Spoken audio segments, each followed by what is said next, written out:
watching Business Access TV. Business Access TV. Business Access. Business Access TV. Serious about business.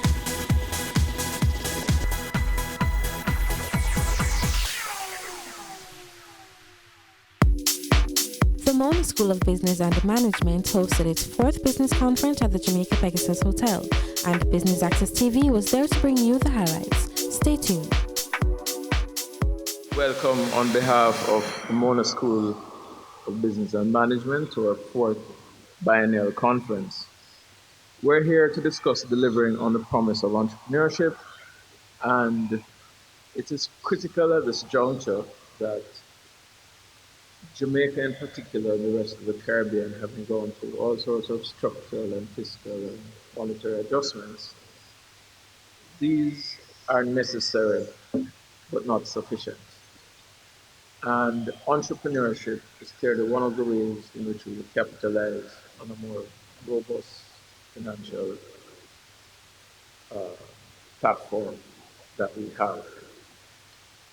And today we'll be looking both at research and examples from the Jamaica, the Caribbean, and the global audience. In that context, I would like to welcome all our visitors and presenters who have come from the Caribbean, the USA, and Europe, and I'd like to thank you for attending. We look forward to having very interesting conversations over the 3 days, and as has been our custom, to have generated research and publications arising out of the conference to advance knowledge. Our goal is to provide a link between the academy and the business community in a more direct way than other faculties and departments at the university. I therefore welcome not just this interaction between the school and the wider community, but we hope to use it as a springboard to forge even better partnerships. I've noticed that the title of the opening plenary is Entrepreneurship, Innovation and Growth, Unlocking the Potential in the Jamaican Economy. So I presume that within that is the message that entrepreneurship and innovation have something to do with growth. And it's a fair assumption. And that is perhaps why we are being told by the Economic Growth Council to unleash our entrepreneurial spirit. We are being told by the World Bank to become more innovative. We're told by various members of the political directorate to take more risks and invest in newer areas. So it would appear that there is a growing perception that there is, in fact, a link between entrepreneurship and growth. The private sector organization of Jamaica and the Jamaica Bankers Association are finally reaching out to small and medium-sized entrepreneurs to get them to formalize their operations. So all of this is good. I think there's an energy that is starting. Unfortunately, that has happened before, but there is an energy that's starting that we need to keep going. And we need to understand that, or figure out whether it is a magic bullet or it is the beginning of a new paradigm that must be adopted by all of us across the board in order for us to secure mature development as a nation, as a society. I think we need to take a look at the historical context of our country so that we understand not only where we are or we got here, but we can try and use it to map where we're going.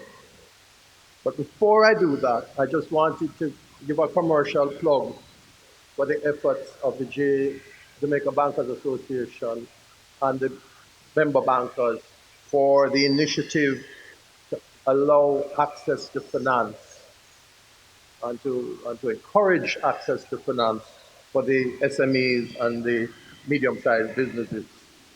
It's important for us to understand that the current definition of an SME is a business entity having between 1 and 50 employees. and an annual turnover of less than $150 million. So that is the spectrum of enterprises that we at the PSOJ and the JBA are trying to capture. And the aim is to bring greater awareness of this SME sector to the extremely numerous and detailed programs that the government's access to finance agenda has established since 2016. And also, we want to provide input and support for the adoption and the expansion of the access to finance program across most of the stakeholder sectors through a process of education, facilitation, and familiarization. So the project has two streams. It has the access to finance stream, and it has a reverse factoring program, which is being developed in conjunction with the DBJ to enable small businesses to better manage their receivables.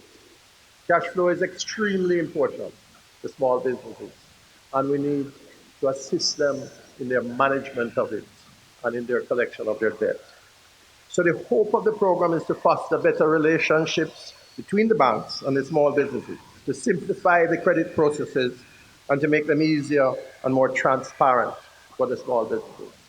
We want to train the MSMEs, which is the term, in formalizing, regularizing, and structuring their business processes, and to allow them to unlock additional capital to allow for their business expansion.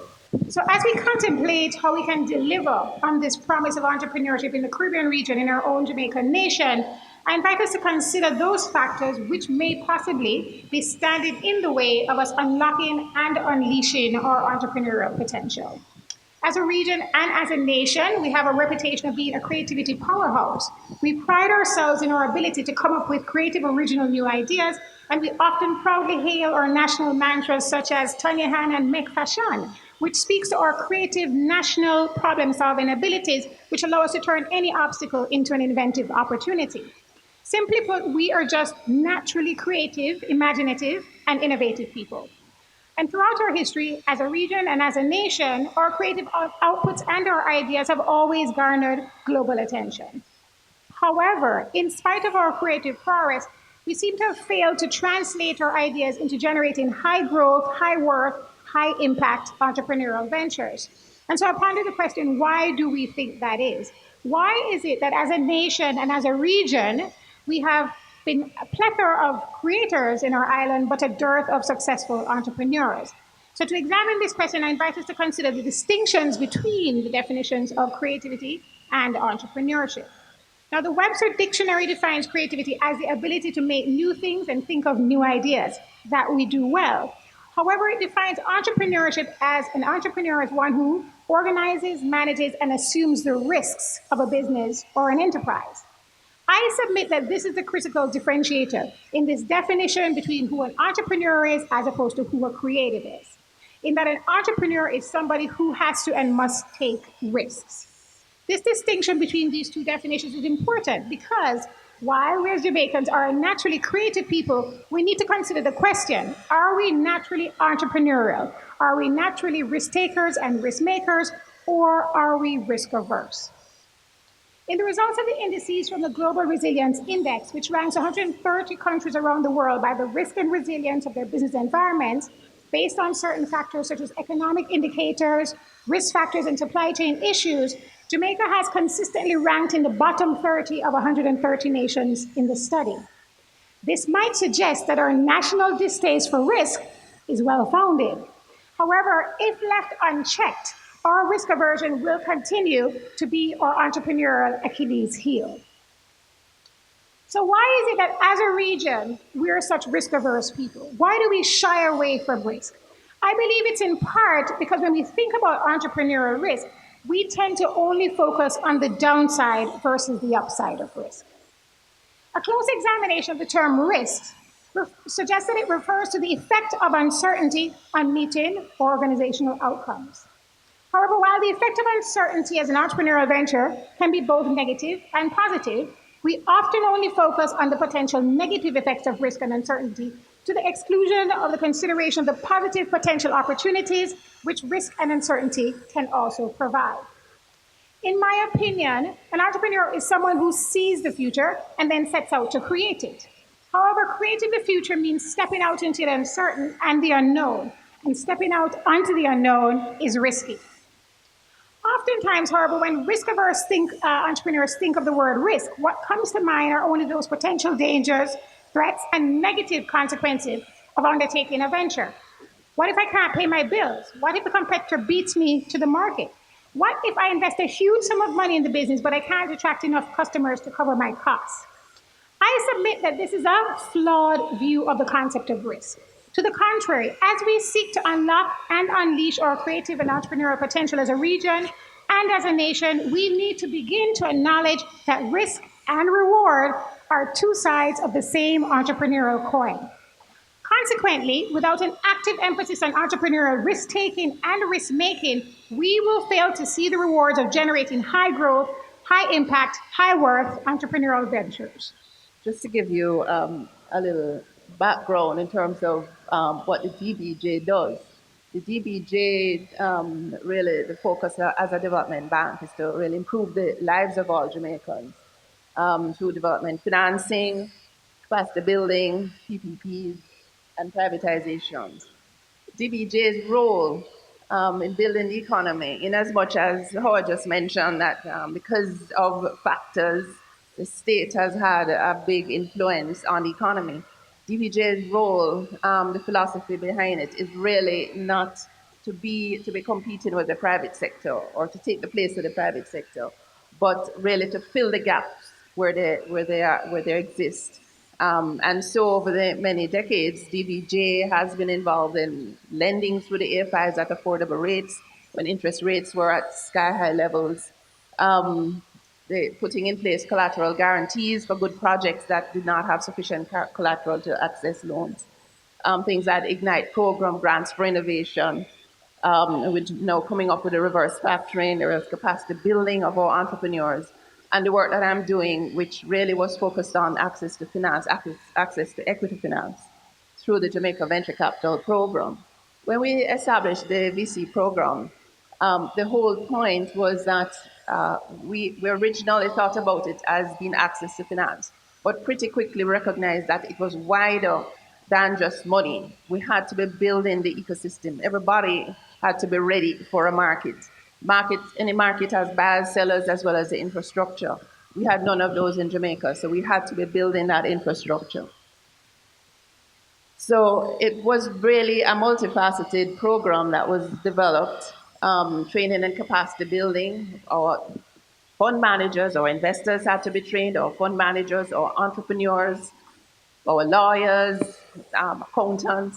So there was a lot of training. We also put in place the infrastructure to build for our first funds to be started, as well as there are a number of legal, regulatory, and tax issues which have to be addressed. And most importantly, the entrepreneurs, the deal flow has to be there. So in looking at building an ecosystem, we had to be cognizant of, as I mentioned, all the various things. Who are the players? How are they going to be exiting the stock exchange? I know Marlene is going to be talking about that shortly. And entrepreneurship, as well as what's happening with the SMEs and what is the support infrastructure. And we took a lot of lessons. We didn't reinvent the wheel. We took a lot of lessons from what happened in Latin America as they were building their private equity and venture capital ecosystems.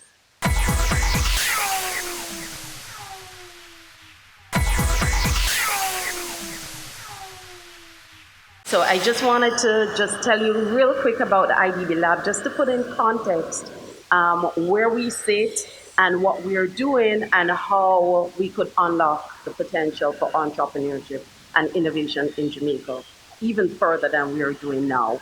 I like the way we started the panel. So we started off looking at the research, because research and development is very integral in all that we have to do as SMEs and entrepreneurs and when we're taking on innovation. We looked at the risk approach to it, smart risk taking. We also looked at our history, where we're coming from, because culturally that's still going to be ingrained in us. And then we looked at the capacity building and all the different elements that's needed. So I want to take you through unlocking that potential that's there and first introducing you to IDB Lab. So IDB Lab is a part of the IDB group. We serve over 650 million persons across the world. We are a part of a group with IDB Invest. IDB works with the government. IDB Invest works with private sector, and then IDB Lab works with different corporate entities, civil society, NGOs, towards solving developmental problems. I'll go back to what Mr. Mitchell had said about inclusiveness. That's what IDB is all about. We are innovation lab looking at inclusive solutions for Latin America and the Caribbean. We create market-driven solutions. So we look at what the market is doing, what the needs are, where the gaps are, and we work along with the private sector to create those solutions. We also look for what we call transformative impact. How do we create what we call 10x impact, greater impact than we have seen before in the projects that we're looking to do? And we're very focused on vulnerable society. This is the inclusiveness that Mr. Mitchell was talking about. Where does the poor and the disabled and those persons who don't have access to goods or services, how can we help to solve some of those problems, elevating those persons, improving their lives so that they can be contributing to the growth of the society? So I mentioned we work with private sector in creating these projects. They're the ones who are executing on the initiatives. But I'm going to start with this slide, which is the JSE Market Index. And it is an index taken from Bloomberg yesterday, which really shows that point to point from last year, this time to this year, the market index has gone up by 61.76%. And that is showing you really the power of what happens when businesses are financed and the value created at each stage. So you can see that the index speak about companies and the value that has gone from point of last year to now is an increase of 61.7%. Year to date, 27%. I'm going to share a little bit with you as to why this could happen. But let us talk about the stock exchange group. We are 50 years today, this year, and what we did, we set out to ensure that there was confidence in the market by forming the Jamaica Central Securities Depository in 1998. And in order to broaden the services of the financial sector, in 2008, we formed the trustee division. And this is in order for persons to have confidence in the market when we talk about funding. When we talk about access to equity capital, one of the main pillars is confidence in the market. So the idea of the stock exchange is that we can raise equity, and that is, having shareholders in your company, but also debts can be raised on the market as well. And every once in a while, we do have some simple innovations that allow for markets to grow and for persons to get money and to grow their business. And so in 2009, we created the junior market, and which shows a collaboration between government and the private sector, which offers, because persons have asked what is offered to incentivize businesses to grow, to access capital. And we have the junior market where with the government's collaboration, we have a 10-year corporate tax holiday. We also have the support of the depository, as I said before, and we are in 40 clients in 5 CARICOM states. So we are all over the Caribbean. What is our market performance? For the main market, we have 55 companies as at June, and 55 securities and 42 companies. For the junior market, because we have the junior market, as I said, as at June, we have 41 companies. So the companies have come to market and have grown and representing 38 securities. And we do have a US dollar market also, and that is growing too. So we can see that people are considering as a credible option the stock market to raise capital. Why would you want to go public? Public, when you talk about going public, it's a serious situation. It is one of disclosing your business to all concerned. And many persons are reluctant to do that. But more and more, we are seeing, especially small and medium sized, understanding that it is not so bad. When you come to market, you get these various benefits, enhanced profitability and viability, and assess more about this company. It's a larger pool of well-run, profitable and compliant, because compliance is important. And there is a wider pool of investors. When probably 5 or so years ago, you had less persons willing to invest in companies that come to market. So you would have probably 20, 30 investors in any what is called an IPO. Now we have thousands of companies, of investors that will invest in companies. So for those persons who are business people, don't be afraid. Persons will invest in you if you have a credible idea and a good plan. We have seen on the level of the macro level that employment has increased, and it is a sustainable economic growth because of that. Stop for a second and think about an incentive where you get 100% relief on your corporate tax for 5 years and 50% after. And you have in excess of 2,000 companies registered at the company's office. And we only have 40 since we have opened the junior market. It speaks to a bigger issue. So I have 3 minutes and I just want to touch on two quick things. That bigger issue is that significantly more education needs to be given to owners of these companies. We spend too much time trying to hide revenues, etc., in so-called getting a lower tax rate, that you're impacting the value creation, the revenue expansion of your business. So we need to find a way to get to more of those entrepreneurs to let them understand that the more you open up your company is the more you're going to make. Because the tax rate is a percentage of a whole.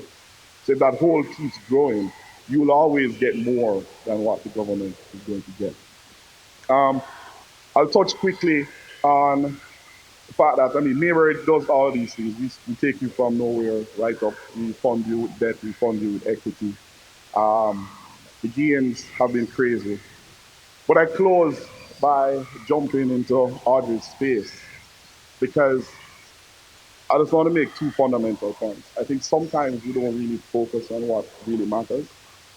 So the biggest issue with funding in the country is a matter of risk management.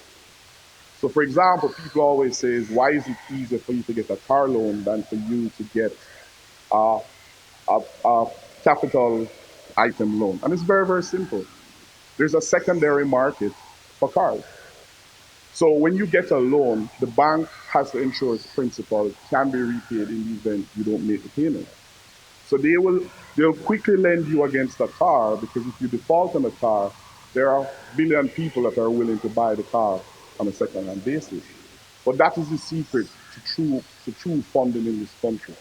If every sector of the economy that you want to pump funding into, you can create a secondary market, that is where you'll start to get a lot of funding. Because with all due respect, all of you guys that want money, you don't want to lose money.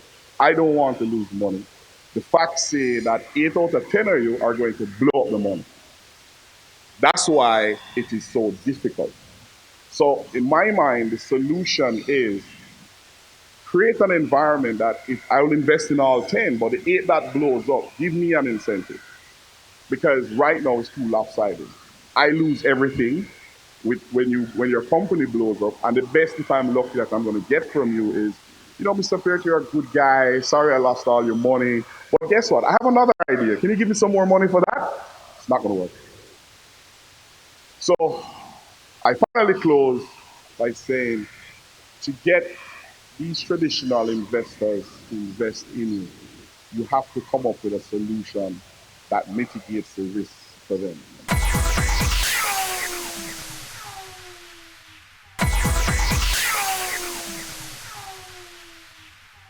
So I'm pleased here representing my company and partnering with the Mona School of Business and Management. We at Fastwitch went public just a year and a half ago. And I'm here to tell you about nuts and bolts, just a few things on the nuts and bolts aspect of going public. One of the fundamental things, a few fundamental things that we had to wrestle with is going public. What is the value proposition that we are bringing to the market? The space that we are in is electrical lighting, and we made a footprint for us in the LED space where that particular product, the LED product, consumes 20% of the energy that the rest of fluorescent and incandescent light systems would produce, would consume. And so we wanted Jamaica to be clear that are the we're going to be the ones to bring this value to each consumer. And so how do we bring that value to the consumer? When you walk into a store and you see an LED bulb or an LED fixture or something, being untrained, you do not know exactly the properties and how it works and so on. And so we decided, okay, we are going to have to develop a department where we give this information to you. So when you walk in, or when we call you, or when we visit you, we are going to teach you or tell you the features of using the LEDs and the benefits. And so that became a big part of the value that we brought to to the market. We had to therefore acquire or employ engineers, and we call them commercial or engineers that can disseminate information in a forum that people can understand. And so we will have small meetings like these.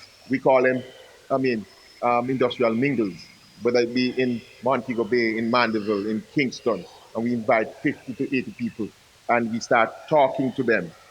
And before long, they start spreading the news of the value of the product that we were offering. And so we were now defining our way in the market. And in doing that, it gave us the freedom to feel more comfortable later on to go public, because now we were bringing the value that the other competitors were not bringing to the market at the time. And so you have to decide what is it you're going to take to the market.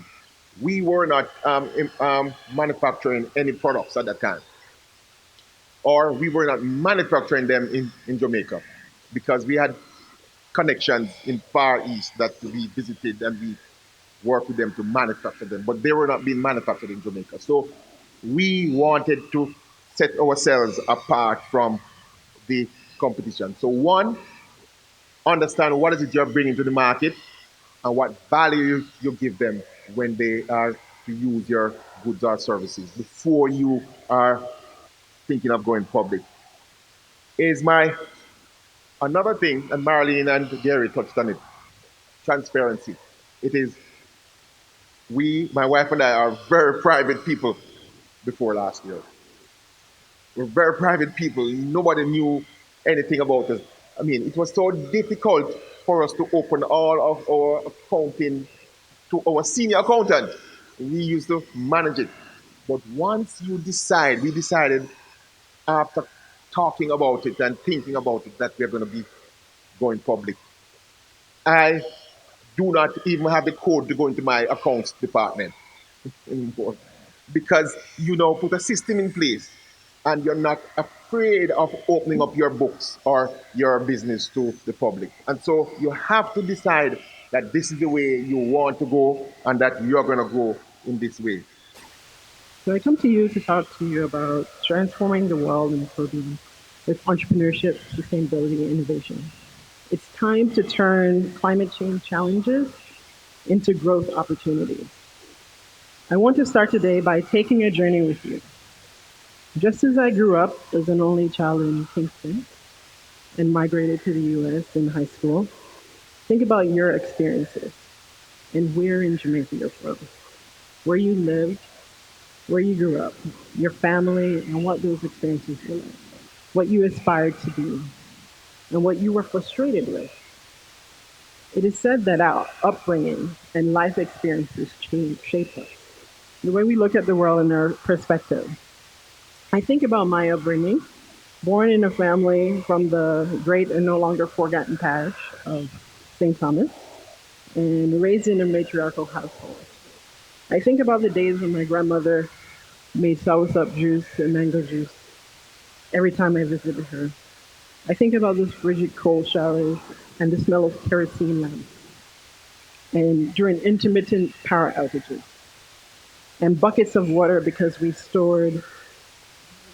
of the water shut off. And the other things like how I still boil water to this day, no matter where in the world I'm from. I see potential innovation in the challenges in our day to day life. Sometimes we're missing ideas and solutions from what is right in front of us. Sometimes we accept what has been occurring as commonplace, but I encourage every one of you to disrupt this status quo. Use those challenges as opportunities for innovation. Steve Jobs said, if you're going to make connections which are innovative, you have to have not the same bag of experiences as everyone else. You're going to have to make connections, and then you won't be innovative. When you think of the most successful tech companies being created today, is either from Silicon Valley, Israel, Europe, or Asia. However, right here in Jamaica, we have exported our own brand of innovation through music, food, dance, etc., and even the pushback. It is our family experiences, the history of migration, our culture and diversity of our people that makes us special and unique. They are the ingredients for a new crop of innovations that can be utilized to address climate change challenges. I believe that sustainability and climate change is the business and economic opportunity of the century. The world is under a climate emergency. If we don't, in the next 10 years, if we don't reduce the temperature by 1.5 degrees, we will be in a serious catastrophe. According to the UN, limiting global warming means that 420 million fewer people being exposed to severe heat waves, survival of tropical reefs, loss of fewer plants and animal species, and the protection of forests and wetland habitats. Climate change affects every industry, but most notably health, agriculture, water, and food, water and energy. Because of the increased acceptance and the urgency, there has been a rapid increase of funding, governmental projects, and new startup innovations. The capital markets have also taken notice and are integrating environmental consideration, social impact, and governance into business and investment decisions. They are reallocating trillions of dollars to address this challenge. This is an enabling environment that presents an opportunity to create new products, new services, and solutions that will help and adapt and mitigate the effects of climate change for everyone. Furthermore, because of the islands, because the islands in general are disproportionately affected, in some cases it gives us first mover advantage to innovate and create solutions in a small environment before scaling internationally. The time to innovate and take advantage of new business and social impact opportunity is now. We are currently feeling the effects of climate change. Last month, as many of you know, in Kingston, there was record temperatures. Kingston was not alone. In Alaska, the record temperature reached 32 degrees. In southern France, the record temperature reached 45.5 degrees Celsius. And it's just going to get hotter from here. As higher temperatures become more common, the demand for cooling installations will rise, driving the need for green innovation in the sector. Air conditioning is a twofold problem. It requires the use of more energy and uses chemicals that are harmful to global warming. There are hotter days coming, and there is both a need for new solutions and technologies that can keep us cool, but also reduce the effects of climate change.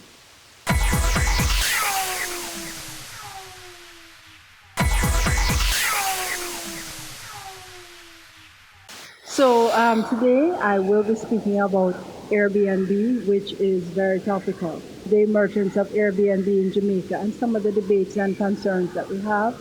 I'm going to be pointing to what I consider to be a research gap and some questions, a very brief literature review, tell you a little bit about my methodology, what I found out, and some preliminary conclusions. I want to say that this is part of a larger body of work, and it's very much still in progress. So, two things: forgive me if everything isn't there, and secondly, I really welcome your comments, which will help me to, I can utilize them as I go forward. All right. So these are some of the headlines that we see, that we have seen over time. I just went to our local newspapers, and you can see there's quite a debate happening. And this happens everywhere Airbnb goes. Very few people are neutral. They either love it or they hate it. So most recently, in the last week, we have had the issue of taxation come up. And the whole issue about how much are people earning from Airbnb currently. The last comment that really caught my attention was from the JHTA, Jamaica Hotel and Tourism Association. And they're saying, tax because we need a level playing field. And what is in quotation there, you can read for yourself. But in essence, the JHTA's position is that, look, these people are legitimate competitors to us, and we don't see why, if they are competing in our space, they shouldn't have to have the same, my words, burden that we have. So, what I have been noticing in this debate, there's a lot of talk, as I showed with the headlines, about Airbnb and home sharing. Airbnb, of course, is just one of the many companies, but it's a name that everybody knows. So, and it's what I'm actually focusing my work on. But there's a lot of stuff we don't know. For example, are they really unfair threats? Are they tapping into the same market as the hotels? Or are they just little people trying to make some extra cash? JHTA doesn't think so, that they're little people, but how much do we really know? Do they offer similar products? And in essence, it comes down to one question: what exactly are they doing? So I have some research questions that I will show you again in a little bit. But in essence, what I'm trying to understand is from the perspective of the host. So rather than going macro, I'm actually going to go micro, because hosts are the ones who make or break an Airbnb product. So that's what I will be looking at. So as I said, I'll mention these research questions in a little bit. But to just talk about the host, who is the host? Well, one definition says a good host makes his guests very happy, makes his guests happy while they're in his care. So that's in essence what a host would be required to do. But in addition to that, a host has a legal and moral obligations. So if some of us have studied hospitality law, and we know that coming back from common law, innkeeper's liability, and so on, you have the obligation to ensure that your guests are kept safe and healthy. But in addition to that, there's this moral code from many religions and traditions, meaning that you have to take the person in. In addition to that, in Jamaica, we have very strict legislation. And for a homestay, which currently Airbnb would fall under, there are 11 standards established by TPD, Tourism Product and Development Company, that have to be met. And they're currently looking at new legislation, they say.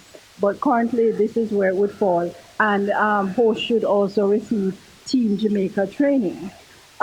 B&B hosts, bed and breakfast hosts, are often lifestyle entrepreneurs, and that's a nice way of saying they don't necessarily do it for the money. There's a lot of romance and mystery associated with the concept of bed and breakfast.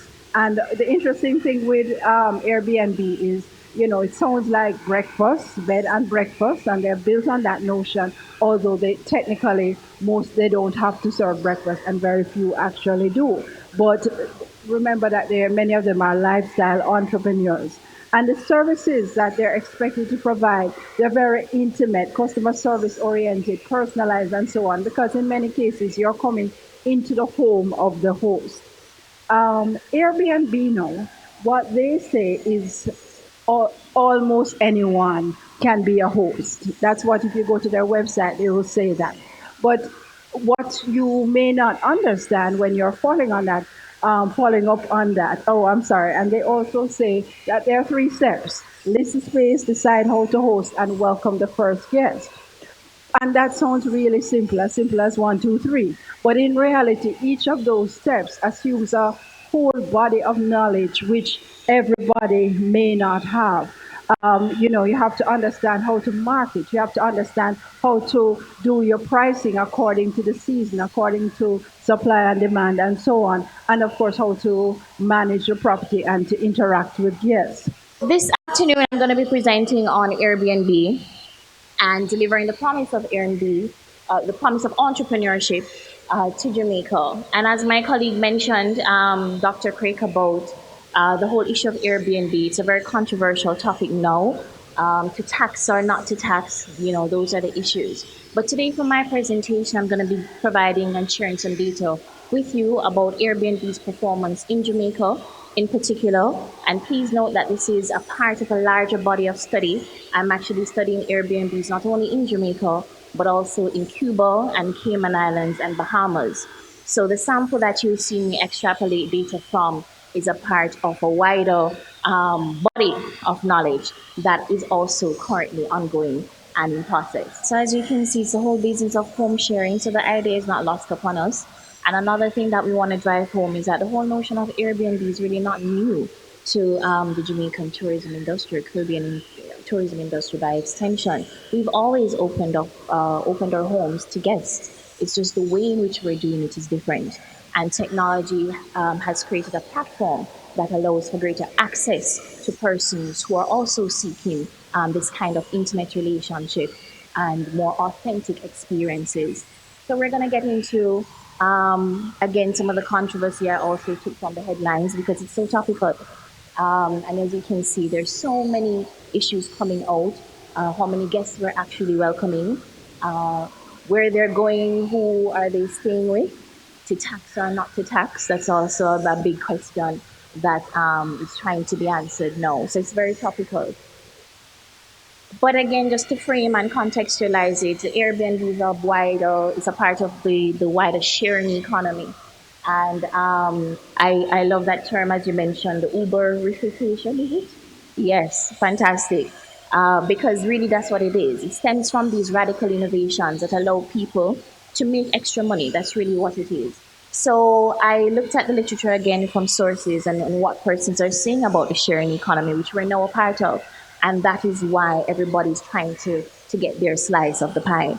So Botsman in particular had mentioned that it's very hard for us to define in totality what the sharing economy is.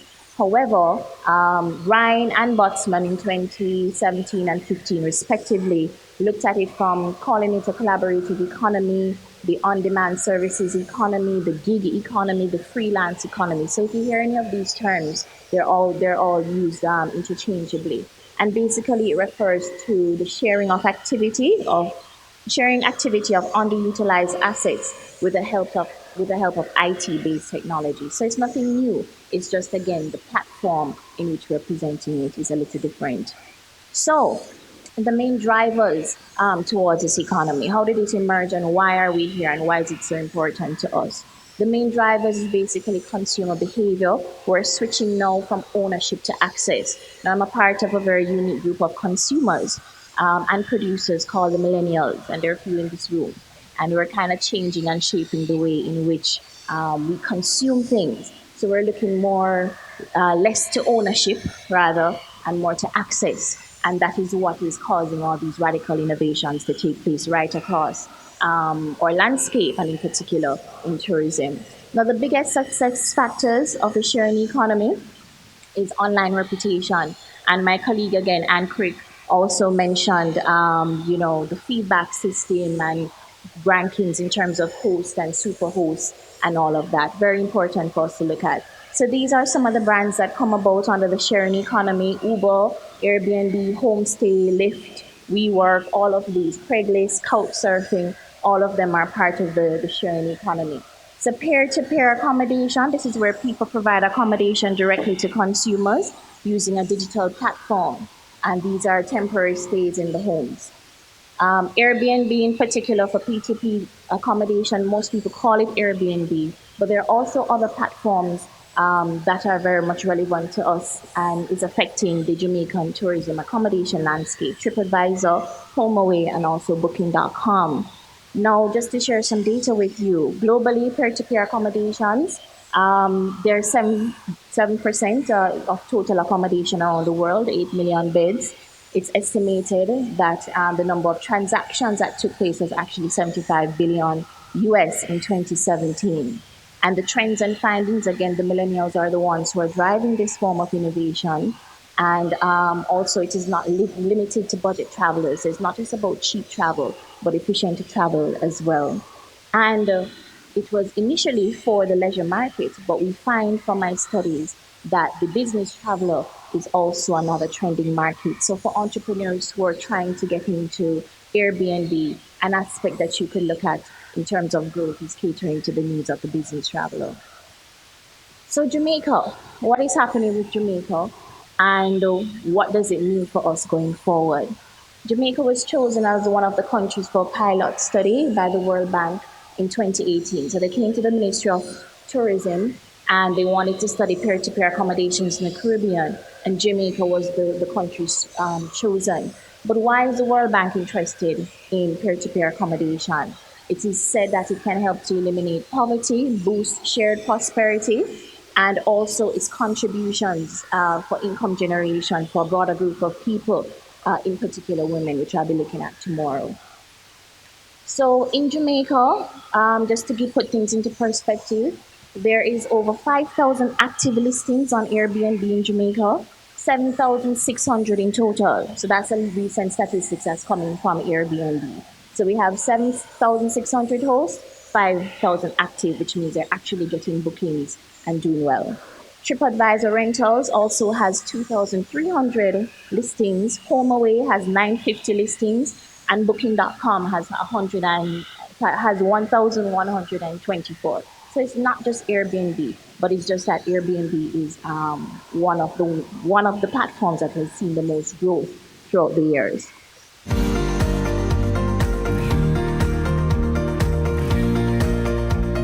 Thanks for staying with us for coverage of the Mona School of Business and Management's 4th Business Conference. You're watching Business Access TV, serious about business.